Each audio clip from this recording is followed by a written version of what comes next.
Welcome to Spotlight. I'm Robin Basselin. And I'm Ryan Gertzma. Spotlight uses a special English method of broadcasting. It is easier for people to understand, no matter where in the world they live.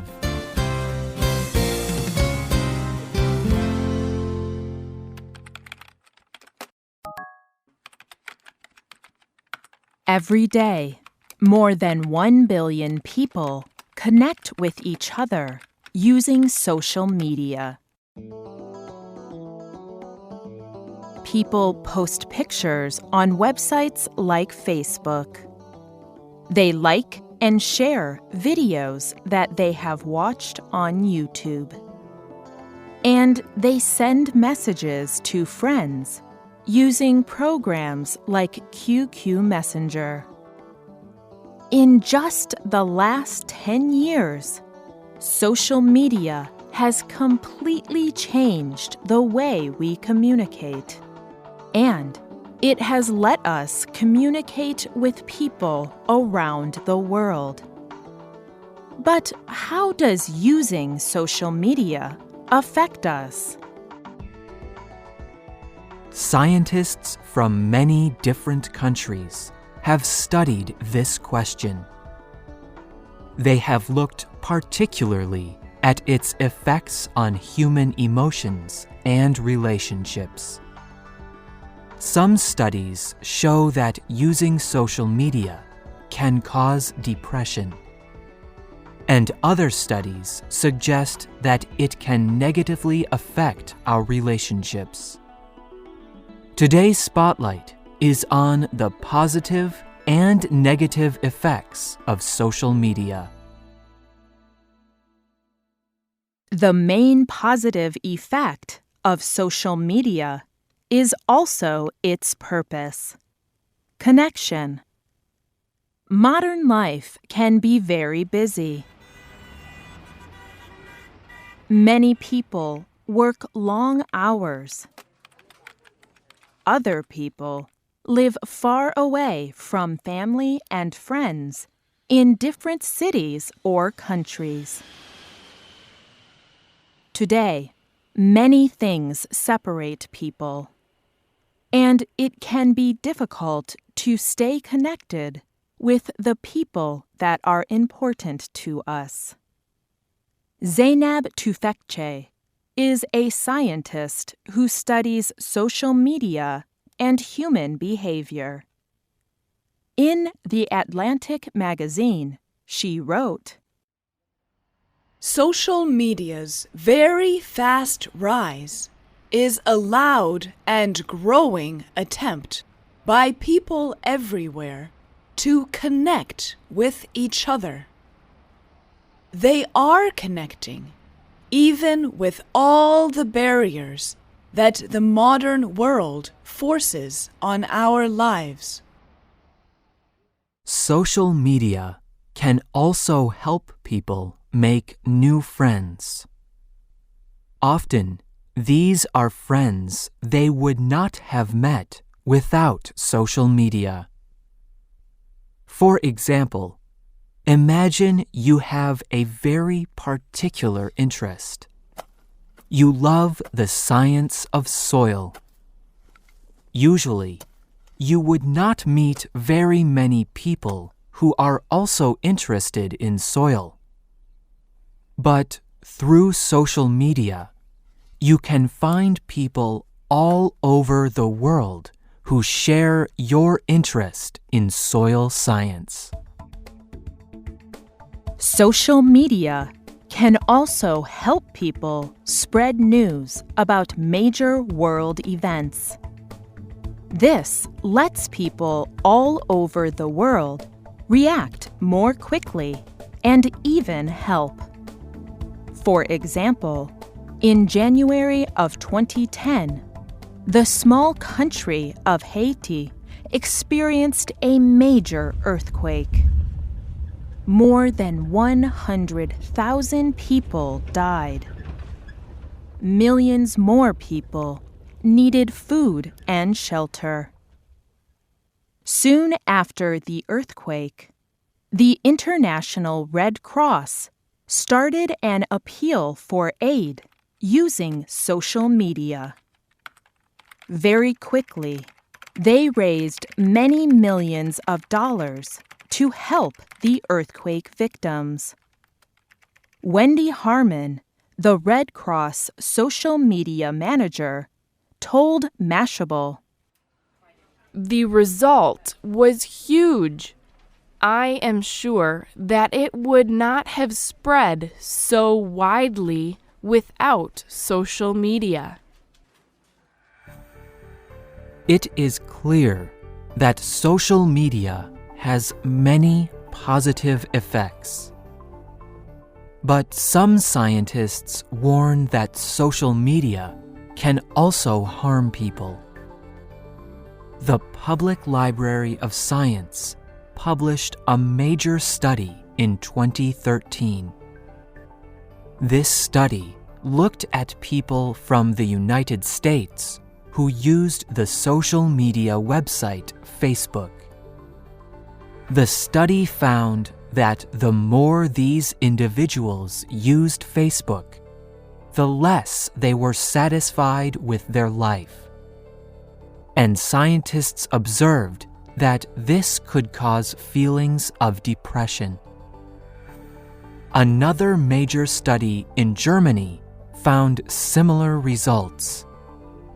Scientists studied how 600 German Facebook users felt while they used Facebook. They found that the most common emotion people experienced while using Facebook was envy. So why would using Facebook cause depression and envy? Well, often, when people put things on social media, they only post the best things about their lives. They talk about the fun things they are doing. Or they post pictures that make them look particularly good. So when people look at Facebook, they are only seeing the best things in their friends' lives.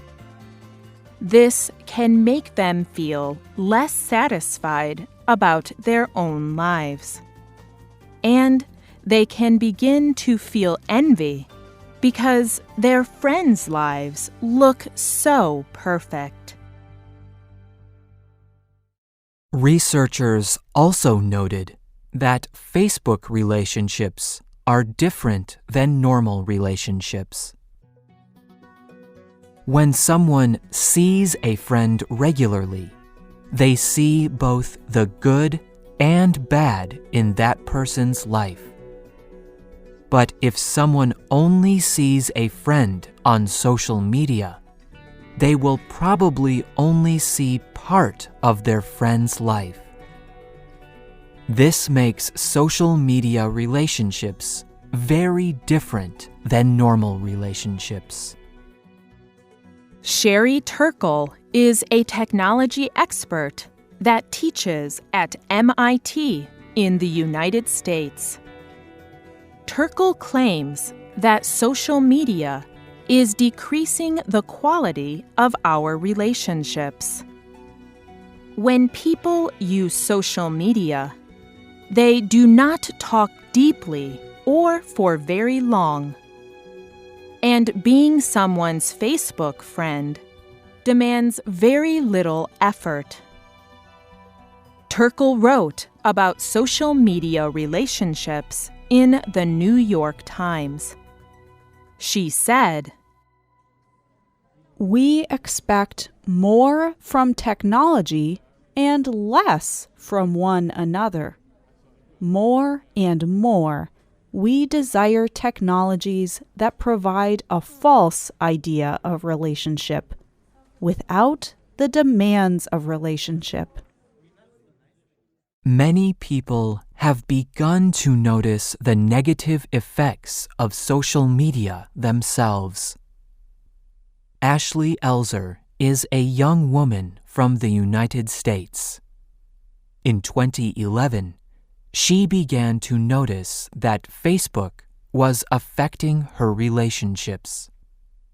She told the New York Times, "I was not calling my friends anymore.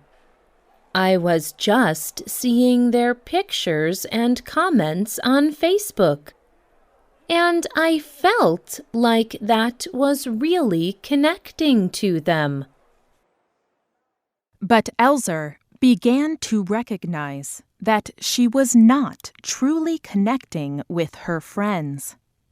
So she decided to stop using Facebook. She knew she would miss some things, but she felt that stopping Facebook would improve her relationships with her closest friends. Sam Laird is a writer for the internet company Mashable. Like Elzer, he also decided to stop using Facebook. For him, it was an experiment. He wanted to see what would happen. After 5 months, he found that he concentrated more on his life and relationships. However, he also found that he missed shared memories and fun events on Facebook. Laird enjoyed being off Facebook, but he said he would probably return to Facebook one day. He wrote, "My experiment has shown me that social media has become a part of human life. You can use it or not use it as much as you like, but it is not going anywhere." Laird is probably right. Social media is not going anywhere. But we may need to think more carefully about how we use it and how it makes us feel. So, how do you feel when you use social media? Do you think it improves or hurts your relationships? Would you ever consider stopping using social media? Tell us what you think. You can leave your comments on our website or email us at radio@radioenglish.net. The writer of this program was Jen Hawkins. The producer was Mark Drenth. The voices you heard were from the United States. All quotes were adapted and voiced by Spotlight.